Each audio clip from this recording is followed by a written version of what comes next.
Chris, I know it's not the way that you would wanted to end the home campaign, but what was your assessment of the match? Probably similar to other conversations that we've had. I changed the system today, and I think testament to our performance in that first half. They changed their system, halfway through or 2/3 through that first half period, because I think because of our performance.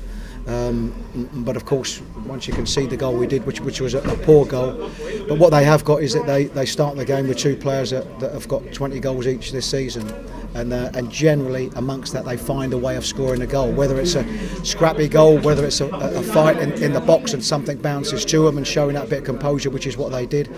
And that's what they do ever so well.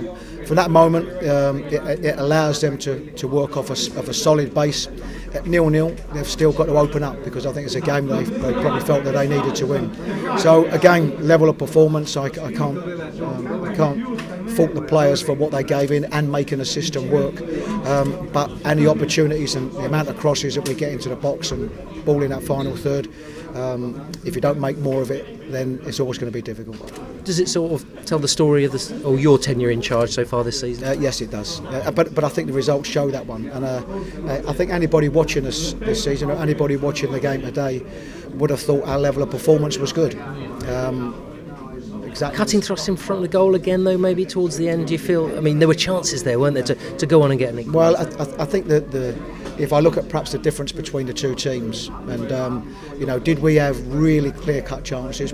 Probably not, but we certainly had enough good chances, half chances, and I think at this moment, your Bournemouths and your Watfords and your Norwich will put a percentage of them away, or enough of a percentage to win them a football match, and we're not doing that. And I ultimately, if you don't do that, it puts a lot of pressure on the team, and of course it becomes very difficult. You started very strongly with three at the back. Is something that maybe you would consider long term?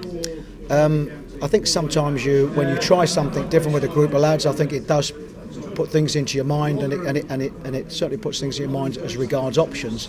Generally, it's not a formation that I use. I used it today, I think, simply because of where we are at this moment. We felt that we could give the players a real challenge by matching the shape that they play, and give real responsibility to individual players on the pitch. And that I thought we did. Forster Kasky, Jake, I thought for his first game for a while, I thought did well in that position. I thought we moved the ball well across the back, and of course in Dal and Baram, I think we've got two very good players in there that can do a little bit of everything. So I think as regards to shape, there's a little bit of a platform there, and it certainly gives me options for next season. And just finally, a final game at the Amex for Craig McHale-Smith. He came on, it was nearly the Fairtail finish, but not quite. No, and I think everybody would have liked to have seen. I think first and foremost, I think because it gets us back in the game. But I think for him as well, and in my period of time here, he's been excellent. I think it's been a difficult period for him from here as regards playing the amount of games that he would like to play, and then he got the injury, which I think took him a while to get back to what we know Craig can do. But I think his demeanour around the place has been excellent, and I think he's given everything that he can, and we certainly wish him all the best. Thanks very much, Chris.